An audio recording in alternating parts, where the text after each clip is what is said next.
जी हाँ, एक बड़ी वैकेंसी यानी कि बम्पर वैकेंसी जो है वो फार्मा जगत के अंदर देखने के लिए मिल रही है, जो कि आपकी आ रही है हमारे यहाँ पर ईसीएचएस से, है ना, यानी कि ex serviceman contributory health scheme.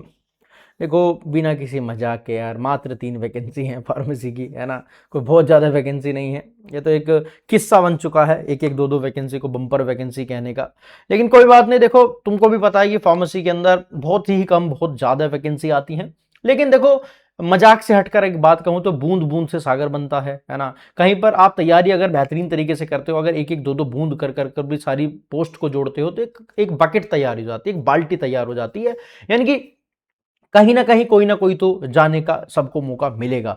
तो आइए शुरुआत करते हैं कि वैकेंसी कहाँ पर है ना, कैसे अप्लाई करना है, वो सब यहाँ पर जानने की कोशिश करते हैं। तो अगेन ये पूरी वेबसाइट है, दैट इज द ईसीएचएस, है ना। अगर किसी को ये वेबसाइट नहीं भी मिल रही है, आप नॉर्मली ईसीएचएस गूगल पर लिख लेना, यहाँ पर आप क्लिक करना, आपको ईसीएचएस की वेबसाइट खुल जाएगी। इसमें आपको कुछ नहीं करना, आपको नीचे की तरफ चलना है बढ़िया तरीके से, है ना। और यहाँ पर बिल्कुल नीचे आने के बाद आपको यहाँ पर दिखेगा, अगेन मैं बता देता हूँ, दैट इज द पुणे। यहाँ पर आपको employment of the contractual staff for the ECHS polytechnic दिख रहा है, आप इस पर क्लिक कर लेना। यहाँ पर आपको ये पूरी वैकेंसी का बही खाता मिल जाएगा। अगर मैं फार्मेसी की बात करता हूँ स्पेशली, तो बी फार्मा का बच्चा बिना किसी एक्सपीरियंस के एलिजिबल है, और डी फार्मा का बच्चा यहाँ पर आपको 3 साल के एक्सपीरियंस के साथ एलिजिबल है। आप कहीं से भी हो सकते हो, आप यूपी से, आप बिहार से, आप किसी भी स्टेट से हो। आप बी फार्म हो तो फ्रेशर एलिजिबल हो, आप डिप्लोमा हो तो आपके पास 3 साल का एक्सपीरियंस होना चाहिए, चाहे आप कहीं से भी हो, है ना। 36,500 रुपए यहाँ पर आपकी सैलरी होने वाली है एज अ फ्रेशर, कोई दिक्कत बात नहीं है। 2+1 यानी कि 3 वैकेंसी यहाँ पर देखने के लिए मिल रही है। दूसरी बात यह है कि इसकी जो लास्ट डेट है अप्लाई करने की, वो 10 तारीख है, यानी कि 10 अगस्त है। और बेटा, इसके बाद 10 अगस्त के बाद अगर कोई एप्लीकेशन रिसीव होगी तो वो एक्सेप्टेबल नहीं होगी। तो यानी कि आपको ये क्या करना है, last date of the receipt of the application, यानी कि आपको जो लास्ट डेट है ना, receipt as per the request format, अभी मैं दिखाऊंगा, उसको आपको खुद से साइन करना है, उसकी फोटोकॉपीज लगानी है, और उसको जो है वर्क एक्सपीरियंस, एजुकेशन क्वालिफिकेशन के साथ ईसीएचएस सेल में जो है, यानी कि यहां पर जाकर आप ये सबमिट भी करा सकते हो। वैसे सबमिट करा दो तो ज़्यादा बेटर है, अब जाएगा कौन वहाँ, ये वाली बात है। अदरवाइज आप इसको पोस्ट भी करा सकते हो, है ना। तो वो इनका फॉर्मेट है, इनका कोई ऑनलाइन प्रोसेस नहीं होता है, जैसा आपने बहुत सारी वीडियोस में देखा होगा कि उस पर जाकर देख लो, कुछ नहीं होता। इनका ऑनलाइन फॉर्मेट कुछ नहीं है, मैं अभी फॉर्मेट दिखाऊंगा, ये ऑनलाइन नहीं होता, है ना। यहाँ पर लिखा भी हुआ है कि ईसीएचएस सेल, या तो आपका कोई रहने वाला हो, है ना, या तो आप वहां पर कर दो, या फिर आप पोस्ट कर दो। अब स्पीड पोस्ट करोगे तो पहुंच सकता है, क्योंकि आज 5 तारीख है, तो मोस्ट प्रोबेबली 10 तारीख तक शायद पहुंच जाएगा, है ना। तो ये एक पूरा प्रोसेस है ना। वरना अगर कोई है आपका जानने वाला, तो आप वैसे स्पीड पोस्ट कर दो, पहुंच जाएगा। मतलब आप जितने भी हमारे प्राइवेट वाले हैं उनसे कर दोगे तो जल्दी हो जाएगा, क्योंकि 20 तारीख को आपका इंटरव्यू है ना। और कहां पर है, वहीं हेडक्वार्टर पर ही है इसका इंटरव्यू, है ना, देवलालाई। और candidates will bring original document आपको लेकर जाने हैं, डिग्री लेकर जानी है ना। आपको जितने भी आपके ओरिजिनल डॉक्यूमेंट जो भी आप अटेस्ट करोगे वो सब आपको लेकर जाना है ना। कोई टीए डीए नहीं मिलेगा, आने जाने का खर्चा कुछ नहीं मिलेगा, आपको ये सब कुछ देखना है। सर अप्लाई कहाँ करना है, बहुत अच्छा क्वेश्चन है। आप जैसे ही दोबारा वेबसाइट के ऊपर आएंगे, आपको सबसे ऊपर की तरफ यहाँ पर दिखेगा click here to download the application form along with the terms and condition.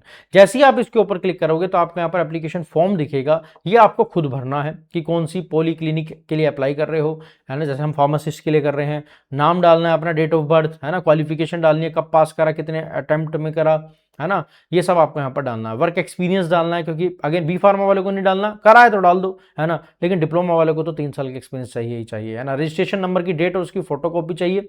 Declaration करनी है, ये सारा का आपको यहाँ पर खुद करना है। यहाँ पर आपको प्लेस डालनी है, अपनी डेट डालनी है, सिग्नेचर डालने हैं और अपना नाम डालना है। डिक्लेरेशन हो गया।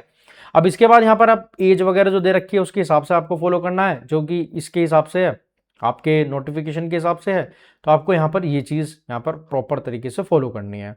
दूसरा दूसरी चीज़ क्या आती है, वर्किंग आवर्स, है ना। तो 48 आवर्स पर वीक आपको Monday to Saturday and Sunday will be holiday माना जाएगा, है ना। तो संडे का हॉलीडे होगा, लेकिन मंडे टू सैटरडे जो है वो 48 घंटे की आपका मतलब है, यानी कि 8 × 6 के हिसाब से कर रहे हैं। लीव आपको 2.5 मिलेगी, 2.5, है ना। अगेन ये सब कुछ है चीज़ें, आप पढ़ लेना। अगेन आपको एक मेडिकल फिटनेस सर्टिफिकेट भी किसी डॉक्टर से यहाँ पर साइन करा लेना, है ना। देन आपको कौन कौन से डॉक्यूमेंट्स यहाँ पर देने हैं, आधार कार्ड, पैन कार्ड, 10th की सर्टिफिकेट, 12th की ग्रेजुएशन सर्टिफिकेट, डिग्री, डिप्लोमा, और आपका जितने भी अगर अटेम्प्ट सर्टिफिकेट है ईयर वाइज, वो MBBS और BDS के लिए ज़्यादा है ना, अपने लिए तो इतना बहुत है। अपना यहाँ पर एक रजिस्ट्रेशन सर्टिफिकेट लगेगा लाइक फार्मेसी का, है ना। एक ड्राइविंग लाइसेंस का जो ड्राइवर्स के लिए कर रहे हैं उनके लिए है ना, तुम्हारे लिए नहीं है ना। मेडिकल फिटनेस सर्टिफिकेट ऊपर दे रखा है, ये भरना है। इसके बाद एक्सपीरियंस सर्टिफिकेट अगर डिप्लोमा के बच्चा है उसके लिए करना ही करना है, बी फार्मा वालों को जरूरत नहीं है ना। और अगर कोई अभी भी कहीं जॉब कर रहा है तो उनकी तरफ से NOC यहाँ पर मिलती है, आप उसको साइन कर कर यहाँ पर इन सारों को सेल्फ अटेस्ट यानी कि सिग्नेचर कर कर आप यहाँ पर अपलोड करोगे, है ना। तो अगेन ये रहा पूरा का पूरा, अगेन दोबारा देख लो एक बार, है ना। यहाँ पर आप चेकआउट कर सकते हो। इसके अंदर और भी पोस्ट हैं लाइक पियोन की, लाइक सफाई वाले की, है ना, लाइक रेडियोलॉजिस्ट की, है ना, फार्मासिस्ट की, है ना। एम्प्लॉयमेंट है for contractual 48, B pharma, D pharma, है ना। सो ये इस तरीके से सारी चीज़ें हैं यहाँ पर। ये तो वैसे 18 दिसंबर 2017 वाला यहाँ पर ये प्रॉपर तरीके से इन्होंने डाल भी रखा है ना। तो ये इसी तरीके से ये वाला भी है ना, जो इन्होंने यहाँ पर डाल रखा है ना, इसी के हिसाब से चल रहा है जो चल रहा है ना। So this is the thing, उसके हिसाब से इस बार इतनी वैकेंसी आई हैं। तो आप इसको पूरे को अटैच कर कर इसको देकर आप जो है सबमिट करा सकते हो, है ना।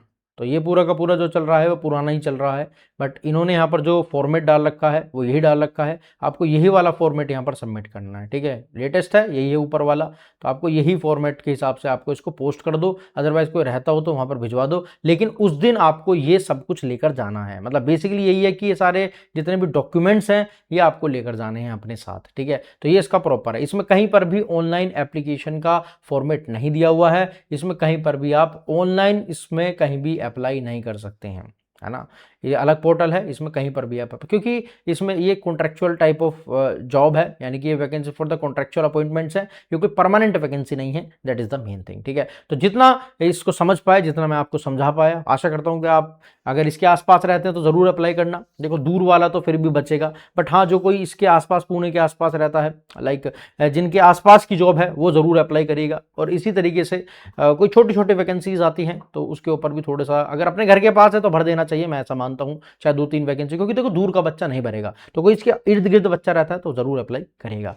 चलिए तो मिलता है अगली वीडियो में, तब तक के लिए जय हिंद, वंदे मातरम, जय Bharat, good night, bye bye बच्चों।